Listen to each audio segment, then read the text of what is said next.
Hi, everybody. Jeff Moss, College Hunks Hauling Junk and Moving, Wilmington, North Carolina, Griffin, Georgia. Tonight, I'm in one of my favorite places in the whole world, the Army Aviation Heritage Foundation and Flying Museum in Hampton, Georgia, which happens to be right next door to my Griffin office. All my friends and family go, hey, we know why you rented the space next to that hangar because that's where your toys are. Well, there's probably some truth in that.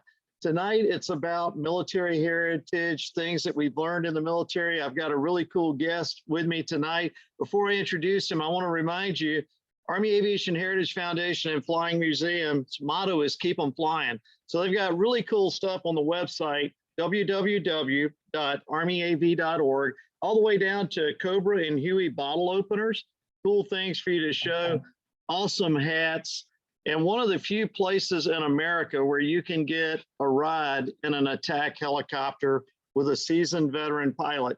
That's what the Army Aviation Heritage Foundation is all about. That's how they keep their aircraft maintained. Behind me, I actually have war legends. 3 of these aircraft, the Cobra, the 2 Hueys, both served in the Vietnam War, and the Cobra behind me in Desert Tan Pink served in Operation Desert Storm, Desert Shield and Desert Storm. But tonight, I've got a really special guest. Tonight, we're going to talk about Leadership 101 with Tom Bakke.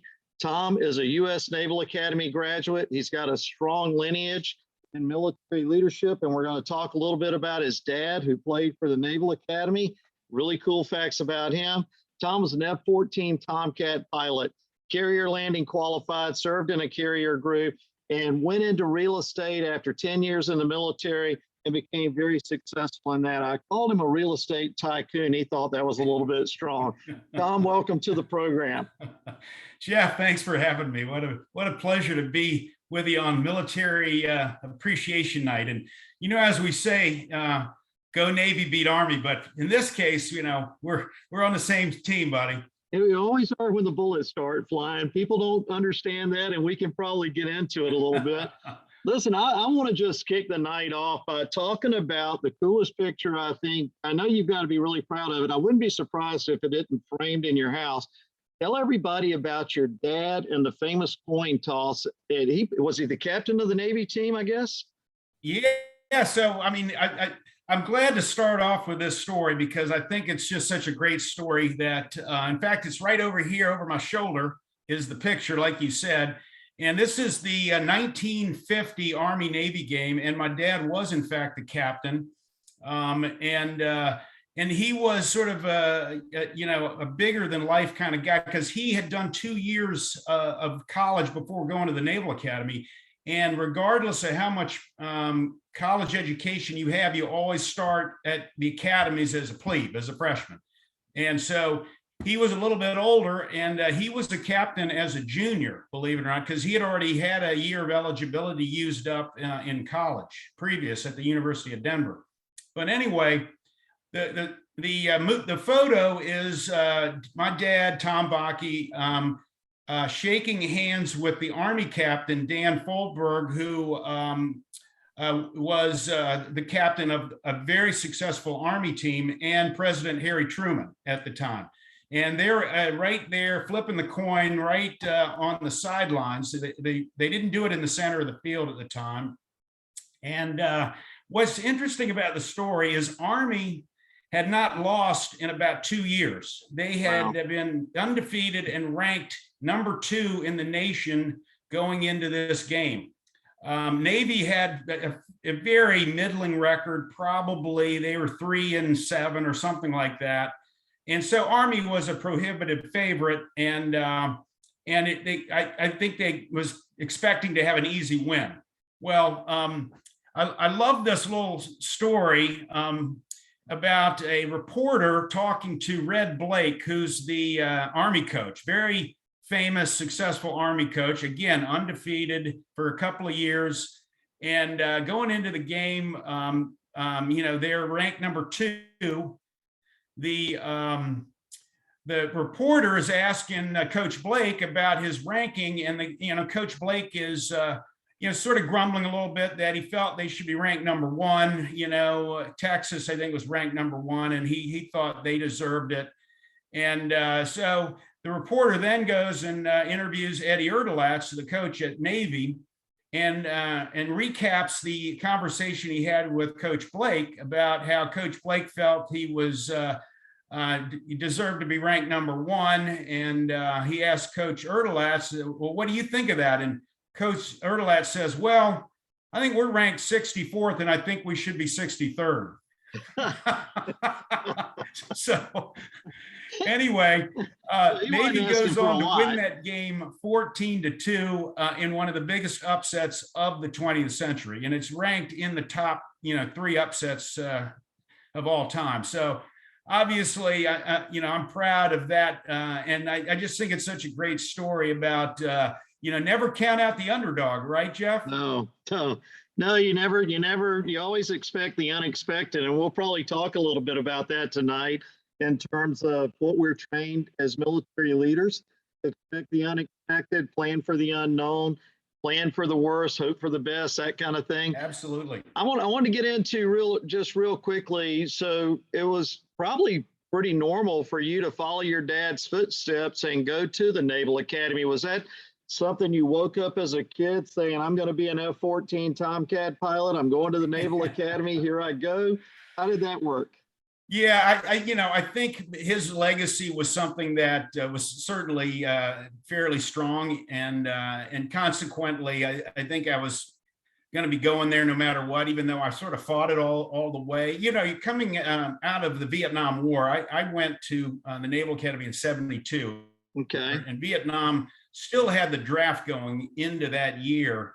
And it wasn't a great time to be, in the military. So I wasn't that excited to go for many reasons. And, filling the shoes of a legacy is tough anyway. But it's, seems like I was destined to go. I certainly value what I learned there. And I think as I, sort of contemplate my leadership skills, much of the military structure and discipline that I learned there helped me in the civilian world. It's something that I think people want, and a lot of people don't get it. And so they depend on leaders to give it to them. Yeah. I went to the Naval Academy last year for the first time and toured, and I was absolutely blown away by the campus, the history. Of course, West Point, sure, the Air Force Academy, very similarly, has a lot of ingrained history, really old buildings, a lot of stuff. But what got to me was what's under the chapel at the Naval Academy. Tell everybody, when you go into the chapel, you're on top of a sarcophagus, right? Yeah. John Paul Jones. Paul Jones is buried there, and it's he's a special guy. I mean, we don't really think about him as much during the of all the heroes of the Revolutionary War, but he was certainly one of the best, and certainly a revered guy at the Naval Academy. Yeah.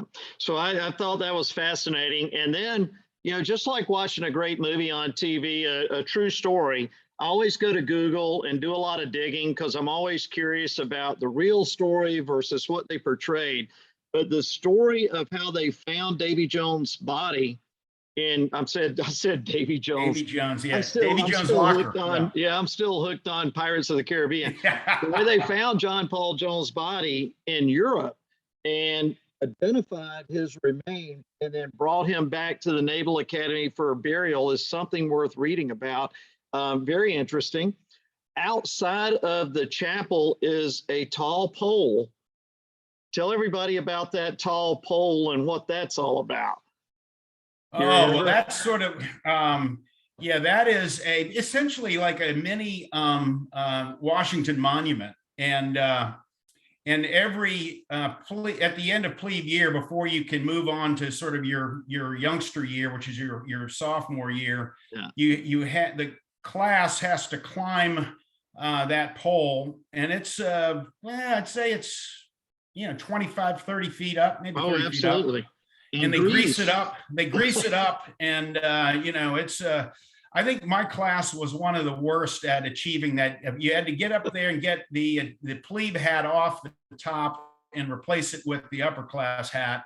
And It's a great ceremony. It's a lot of fun, but I know my class didn't do that well, so we But we don't it's talk part, about it's it part of the much. rite of passage, right? Oh, totally. You have to do it. Yeah. So Honestly, it took us about an hour to get it done, and there's some classes get it done in 10 minutes. so aren't you trying to drag the guy that you think's going to get up to the top, drag him down, and there's something for the person that actually gets up and gets the plebe hat in there? Oh yeah, yeah. He gets, I can't remember what he gets. I think some kind of recognition. I think that the one bit of recognition I love about the Naval Academy is probably rarely known is that when you graduate, the guy that finishes last gets $1 from every one of his classmates. So Oh, wow. back when I was there, we had graduated about 860, so you got $860 if you finished last. So point being, guys were jockeying in the last couple of months to finish last. That is funny. So that reminds me of a true story. Before I tell it, you and I talked a little bit. So Tom and I we've met once over the phone. Tom was introduced to me by another college chunks hauling junk and moving franchise owner, Park Atkinson, up in Virginia Beach. I believe you guys know each other quite well. Park has seen some of my Leadership 101 videos, and he said, you've got to talk to Tom. And I absolutely agree with him. What a great experience to be able to spend time with you. We talked about, I think people really don't understand what it takes to become a military aviator. And it really starts while you're still at the Naval Academy, West Point, and ROTC. It's not a gift. No, in fact, I think the Naval Academy in West Point and the Air Force Academy are all similar in that your performance in the school, and it's both academic, military skills and sort of athletic skills are all sort of combined into a class standing. And your ability to get the service selection that you want is very dependent on your class standing. Yeah. And so if you want to make sure you're going to get aviation as an example, you better make sure your grades are good and all the other components of your performance are good. And then you go down to flight school, and then you're again performing to get the type of aircraft. And a lot of textbook work, a lot of cockpit work, and all of that again is combined into a performance rating that you're basically ranked, and you get your choice based on where you stack up. So the Army is the same way, even in ROTC, to become an Army aviator is the same standard. And you forgot one really important point. You got to be almost the perfect physical specimen, not only when you're going through the application process, but when you show up. This was back in the day. Now things might have changed. My understanding is now they will let you have LASIK surgery and do some things to adjust your vision. But in Tom's day and my day, you had to have perfect vision. You could not have any physical issues whatsoever. You had to be in the top of your class. It was a heavy duty selection process. But what I was going to tell you, my funny story, when we started flight school, I will never forget one of the initial instructors stood up and he talked about the rigors of going through flight school, aircraft selection process, as you mentioned, but he said something very profound that I think, I'd love for people to just glom onto this and think about it for a second, because it applies to a lot of different professions. He said, if you graduate number one in your class, your title will be Army Aviator. If you graduate dead last in your class, your title will be Army Aviator.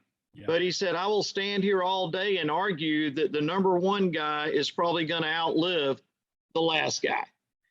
You both walk out of here with your wings, but the better you perform in flight school, the better your chances of survival, not only in aviation, but on the battlefield. And, Tom, there are no participation awards. I think when it's just my personal opinion, but when they started giving every kid on the team a trophy for showing up. Oh, yeah.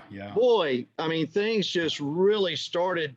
That doesn't happen in the military. It doesn't happen in flight school. You've got to be the best of the best. or you don't make it, at least back in our time. Well, no, and that happened to me, Jeff. I was going into my, last half of my senior year. I was 20/20 vision, and my vision started to erode, and I ended up having to go down and I had to go to the back seat of the F-14 because of my eyesight faded at the end, and it was a minor change, but that's the way it was. I mean, there were there were absolutely no waivers for anything.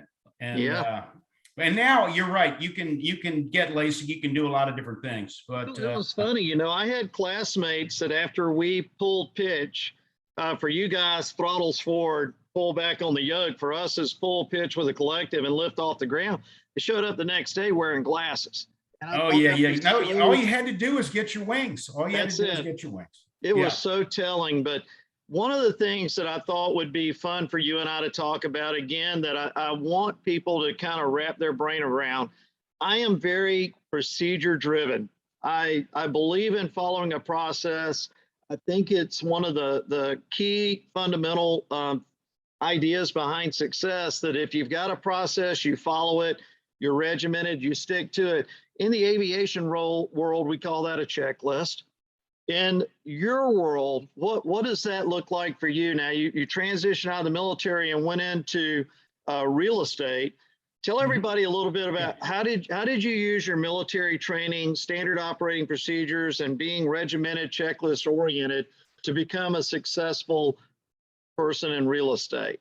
Well, that's a great question. And I think it's a fairly all-encompassing question, because real estate historically, and commercial real estate is the specific part of that world I went into. It's all about deal making. You hear that left and right. About the big deal makers in real estate, and basically processes and procedures and systems and all of that is like, that's not really important to me because I'm just out making deals. Well, right.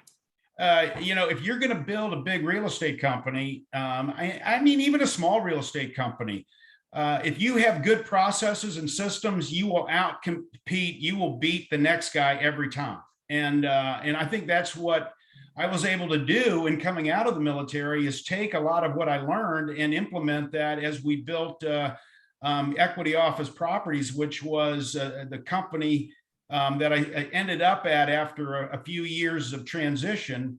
And we built that company, Jeff, from basically a fledgling organization to a Fortune 50 company that, at the peak was the biggest office REIT in the world. And we ended up selling that company to Blackstone at the top of the market. Now, going back to your question, though, which I think is very important, is that the military is fabulous at process and procedure. And flying, of course, like you said, the checklist, you have to do the checklist. I mean, it is life or death. I think what I've found in corporate America is you get good processes and systems, but then bureaucracy can come in and sort of turn that into a swamp. So you have to be able to, and this is back to leadership. Leadership has got to know what is the right amount of process and procedure and the right amount of sort of entrepreneurial, sort of independent thinking that I can layer into that to make it, I think, a competitive system. Does that make sense to you? Absolutely. And I was talking to somebody today about just fundamentals of leadership. I was asked, how have you done what you've done? And I must say that it started with a lot of learning and a lot of great leaders in my past that I'll probably be bringing some of them on this broadcast at some point. But the key thing that made a difference for me was working for a leader that first believed in me. They wouldn't have put me in charge if they didn't. They trusted me. They told me what their vision, mission, and purpose was, what their goals were, and they got out of my way and let me make decisions. They coached me when I made errors. They applauded me when I did well. But the key is they didn't micromanage and stand in the path of me and success. And in fact, they recognized that entrepreneurial spirit that I brought to the table And most of them said, this guy has helped me because he's shown me things I hadn't even thought about. Those things to me matter when you're building a business, building a company, because if you want to work till you die, do it all yourself. Yeah. If you want to do other things like fly these incredible helicopters that I get to fly, then you've got to build an infrastructure, a team, leaders, and you've got to make sure that even when you're not there, they're doing the things you would expect them to do. And I'm blessed that great leaders showed me that. And then they taught me how to do what they did. And now I'm living that process. Was that your experience, or well, reservation? that's such a great summary of being a great leader. I mean, honestly, everything you said is right in line with my kind of thinking. I have to say that I was somewhat surprised that I didn't find as many good leaders in the military as I thought I would. The ones that were good were great. I mean, were exactly what you just described. They were empowering, trusting, caring people that wanted you to be successful and wanted you to learn what they learned in order to really outperform them. And I think there are a lot of leaders that I've seen that are controllers that tend to be micromanagers, and a lot more than you think, and in the military. And I think that's part of the problem with the military these days. Not being there, I don't, I'm sort of speaking out of school, but I feel like there's a lot of people still sort of protecting their career rather than, maybe pushing the envelope a little bit on trying to improve things and make things a little bit better. But ticket punching. Yeah. That's the great way to sum it up. Yeah. I will tell you that I had a boss. His name was Dave Frost, and Frosty. He was an F-14 pilot, and he ended up being a 3-star admiral, head of the Space Command. But he was a guy, kind of a renegade guy in the military, Jeff. He had longer hair than most guys. You're always looking at him going, wow, how are you getting away with that? And the reason he got away with it because he was that good, and he was that he was that talented that people always came away from any interaction with him just blown away with his style, his character, his leadership approach. And I think it's sort of, you talk about leaders who care about their people, but caring has to be authentic, because people can smell it if it's not authentic. And if someone cares about you, Jeff, you're gonna go the extra mile every time. That's just something that is so motivating. There's not many things more motivating, to be honest with you. I completely agree. I've tried to tell people that don't understand what happens in the military. For example, I was at a board chamber meeting, or a chamber board meeting, however you want to look at it. And the mayor of a little township up near Southport, North Carolina, where I live, walks in, and it has a command sergeant major hat on, E9. And he spoke for a few minutes to the board about some unrelated military topics related to the city and all. And before he walked out of the room, I looked at the board members and I said, let me just ask you guys real quickly, do you know what a command sergeant major is? He's wearing that retired command sergeant major hat, and nobody did. And I said, before he leaves the room, I've got to tell you what he is. He is the non-commissioned equivalent of a 5-star general. That's right. What you're looking at, 4-star, 5-star general. He reached the epitome of rank as as a non-commissioned officer. Yeah. He was here, and he had incredible responsibility, and he was so humble. He looked at him, he goes, I worked for a 2-star general. I was, the brigade command sergeant major, and young lieutenants and captains knew that they should be weary of being around me, because they would come tell me what to do. I was like, I'm sorry, I take my orders from a 2-star. Lieutenant. Stand aside kind of deal. And I thought, I went back and I had a flashback, in the day, because you come out and you pin that bar, you're 21, 22 years old, and the smart ones amongst us kind of knew where we were. But I saw people wearing that rank, and they'd be stepping around and going, yeah, I'm lieutenant, I'm this, I'm that. Yeah. You're learning, man. And they're just giving you the ability to live another day in most cases. But I told the sergeant major, command sergeant major, I said, one of my favorite scenes from Heartbreak Ridge was when Gunny Highway's standing in front of that lieutenant and he goes, I don't know if the major told you, Gunny, but I was the battalion commander of my cadet battalion at the University of such and such, which I was. And I was so embarrassed hearing those words come out of his mouth. And I sat there thinking, I hope to goodness I never said that out loud to anybody, because it didn't matter. And you remember what Clint Eastwood said, Gunny Highway? What did he say? Sir, I'll sleep better at night just knowing that. And he kind of walked out of the room. And it was so riveting. But I think as you're going through the growth of leadership, first of all, you've got to recognize, and I tell people that are non-military, those privates and those Spec 4s and E3s, E4s, they're the guys that will wreck your boat, turn your Jeep over, and make you look like a complete idiot if you don't treat them properly. Now, there's some need to be dealt with, but you know what is true in the corporate world is true in the independent private world. When you get a good right arm, I've got a great admin assistant named Tiffany. And boy, I got to tell you, Tom, nothing happens at my office unless Tiffany either knows about it, approves it, or has something to say about it. And the smart guys know that. They leave Miss Tiffany alone. Yeah, no kidding. I mean, I think, I got to believe that the military training and experiences that you brought to college hunks have been tremendously valuable for getting your franchise to the level of performance that you've achieved.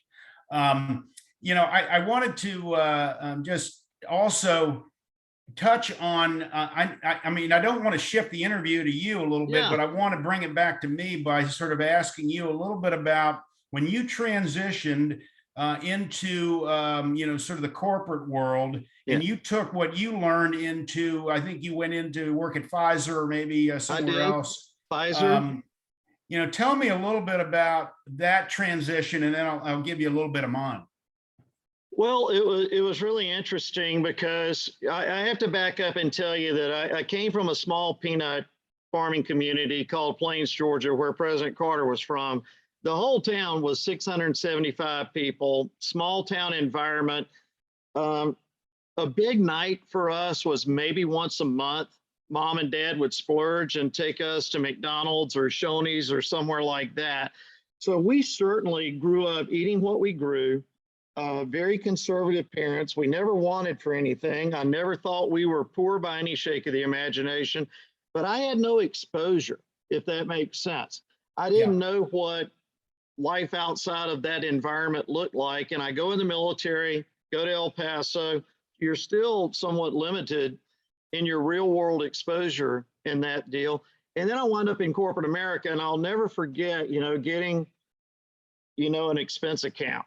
And I went to training, and the guy training us said, go out and have dinner. And now those of us who have been in the military understand this thing called per diem. And back then we got $26 a day. And if you went and ate cheap, you could keep $10 maybe and pocket it, right? Yeah. So we were finishing the day, and myself and another guy in the class were military.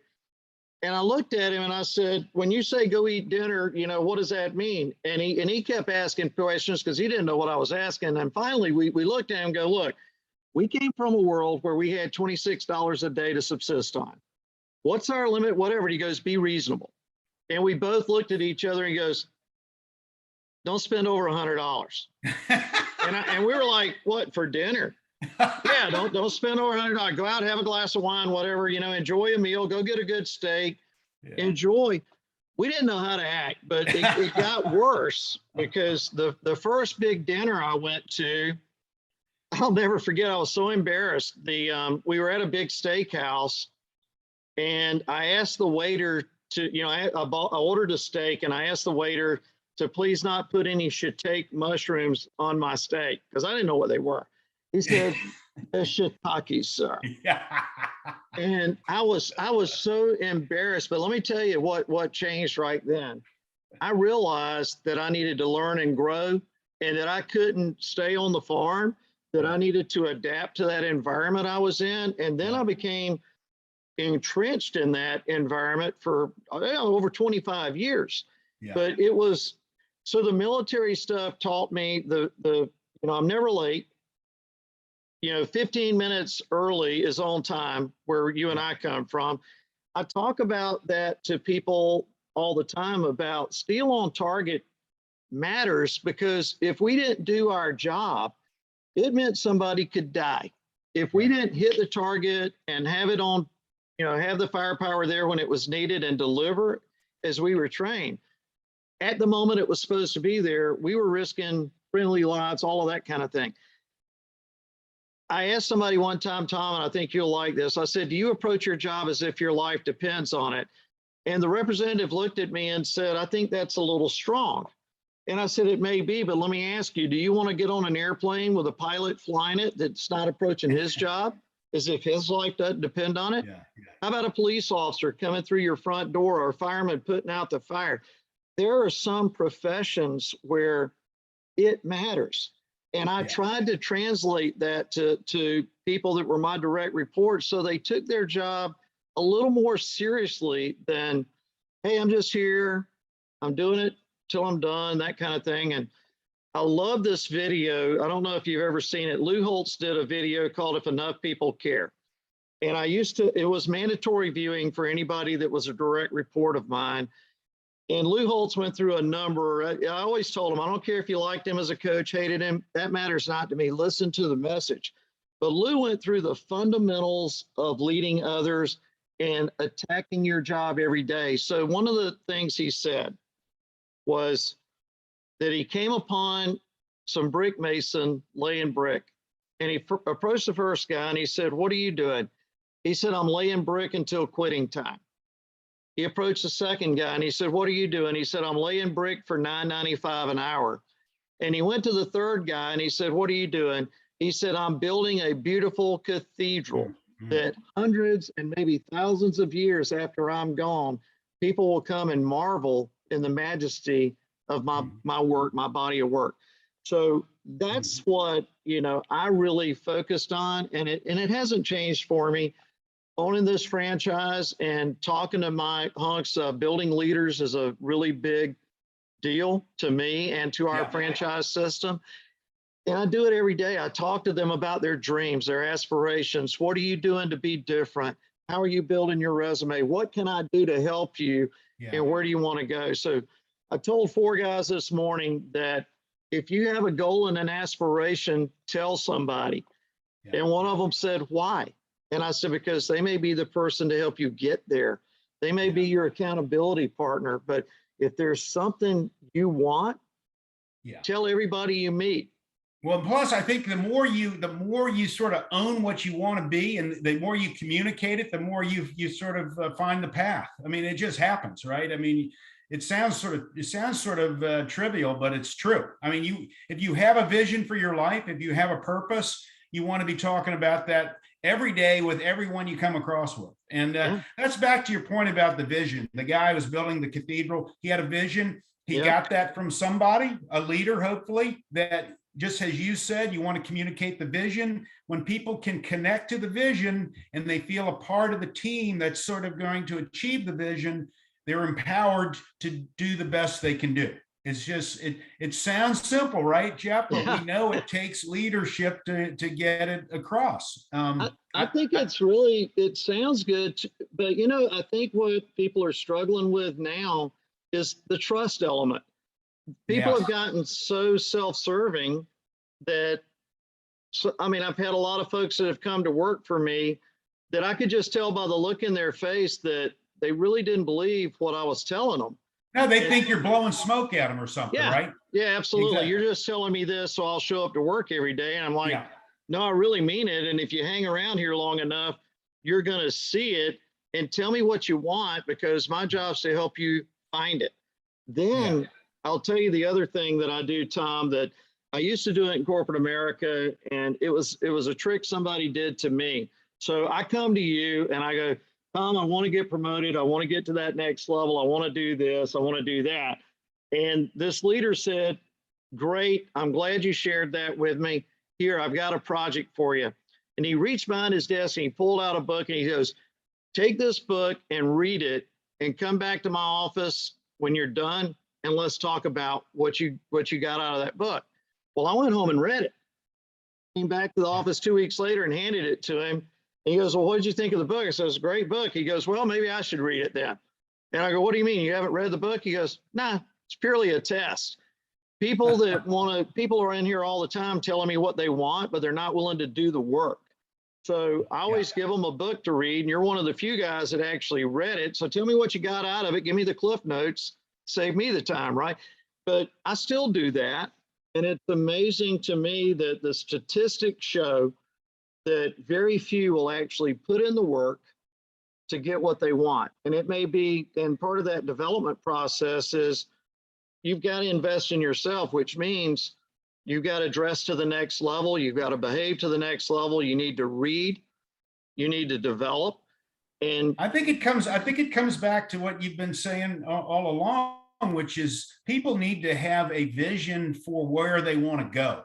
And I think a lot of people today don't have that. And, back to, why am I going to trust you to help me get a vision? Well, you got to trust somebody. And if you demonstrate, which I know you do, that you care about the person, they're more likely to listen to a conversation about, hey, where do you want to go with your life? What's your vision and how do I help you get there? And it's tough. You're right. It's very tough today to break through, but I still think that's what leaders need to be doing. I mean, that's what you got to do.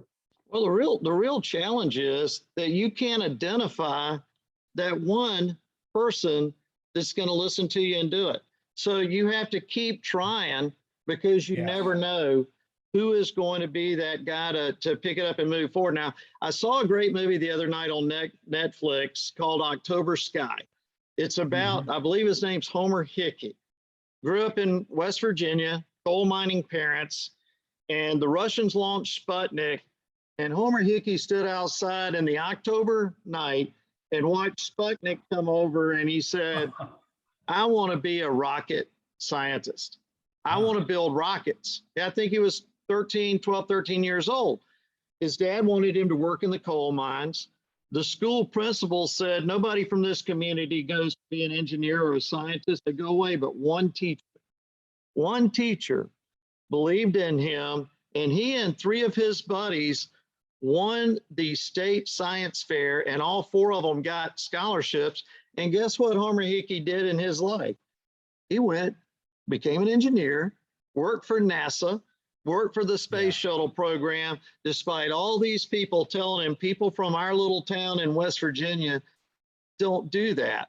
So that's my point about, you don't know, if you kill somebody's dreams and throw water on them, you're doing such a disservice for your direct reports, your friends, your neighbors, children.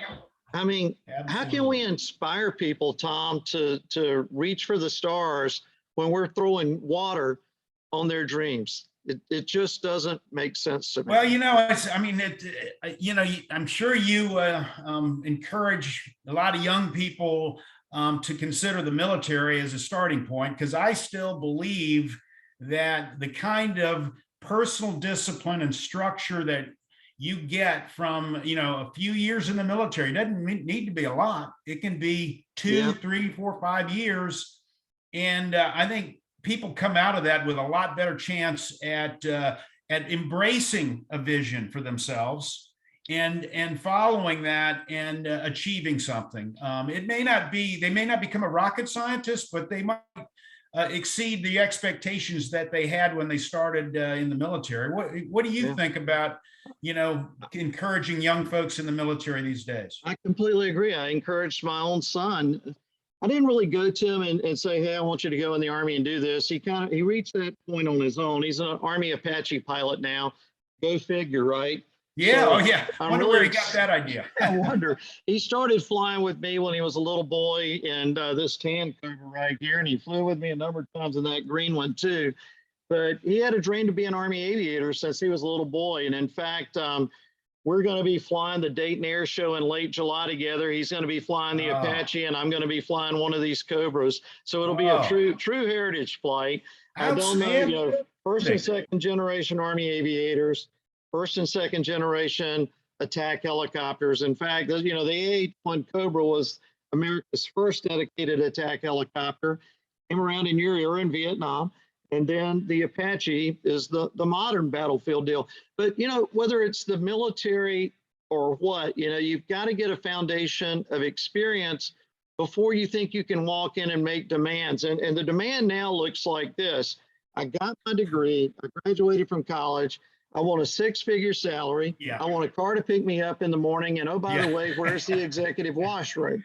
And I want to be promoted within 6 way. months. Yeah. No, I know it. It didn't work that way for me, and I know it didn't work that way for you. But once you've got that foundational leadership in place, whether again it's in the military, look, volunteering for a not-for-profit. If you're a young person and you're working a full-time job and you go do profound things for a volunteer organization on the side, I promise you, you will capture the eye of somebody who sees you as something special. Yeah, that's and then the world's your oyster, right? Yeah, no, that's impactful.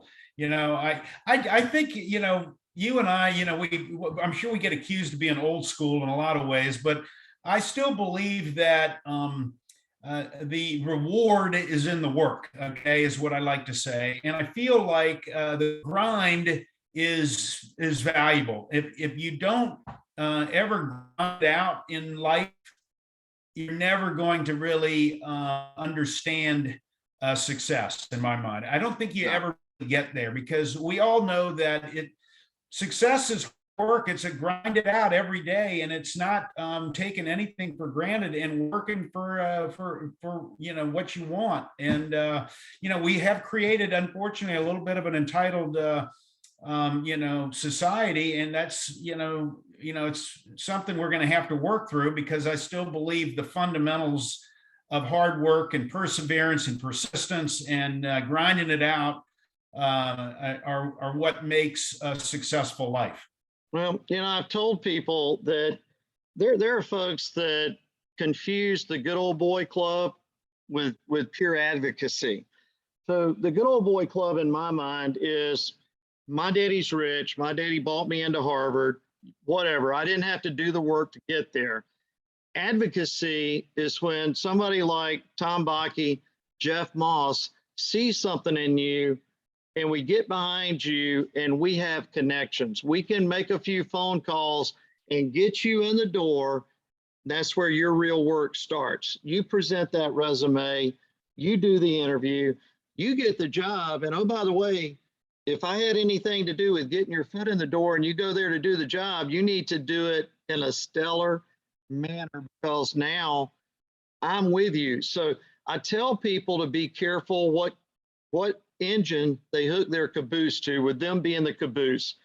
Go with a strong engine and somebody that people respect, and that will basically come over onto you, and it will impact your career in a very mighty way, because this engine with this caboose got great things done. So, you look at it, and we'll use a football example. Our great coach at the University of Georgia came from where? Alabama. Who was the coach? Nick Saban.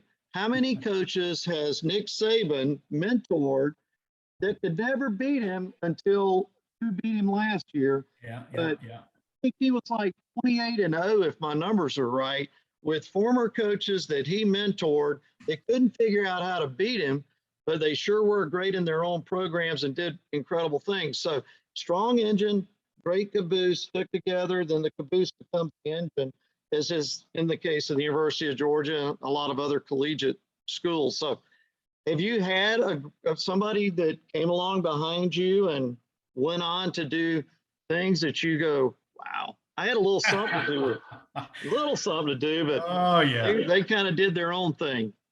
Now, look, nothing makes you prouder as a leader than seeing the success of those that you've sort of mentored and helped out. Yeah, I've had plenty of people that have worked for me that by me and done much bigger things. So I, I mean, that's I treasure all of those successes. I really do, and I'm so excited when I see people, doing great things. Well, Tom, I just looked at my watch and we've been talking for 45 plus minutes. So we probably need to wrap it up tonight. We need We're to gonna get have to we're together gonna have to do a again. volume 2 at some Yeah. point. Right? I enjoyed this and we'll have to figure out what volume 2 looks like. But I'm working out my next guest and we'll have an announcement about that really soon. Tom, thank you so much for being here tonight. Folks, thanks for watching this again.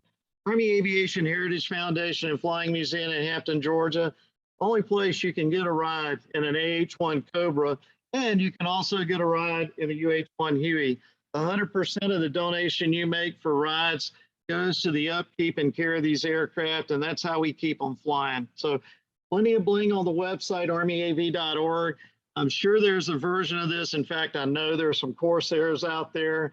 I know there's some great museums that you can visit for the Navy, but just remember, a down Navy team beat the Army team that hadn't lost in 2 years, and Tom's dad was the captain of that team. So, Tom, thank you. Hey, it's been great being with you, Jeff. Thanks for having me. And go Navy, beat Army. Oh, I can't say that. I'll give you the last word. All right, Ladies and buddy. gentlemen, for Leadership 101, I'm Jeff Moss. Have a blessed evening.